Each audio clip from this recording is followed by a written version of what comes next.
मैं हूं सईद।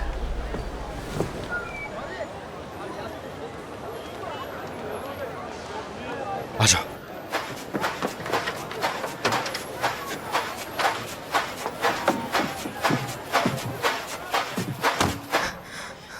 कैसे ढूंढा मुझे?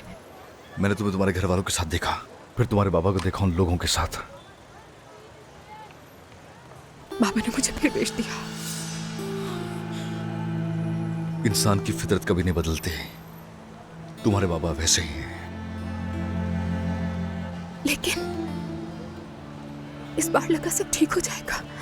हाँ, सब ठीक हो जाएगा। मेरा ख्याल था हम फिर से एक फैमिली की तरह रहने लगेंगे, वरना मैं बिल्कुल अकेली रह जाऊंगी। मुझे यकीन तो नहीं था, लेकिन मैंने जब उन्हें देखा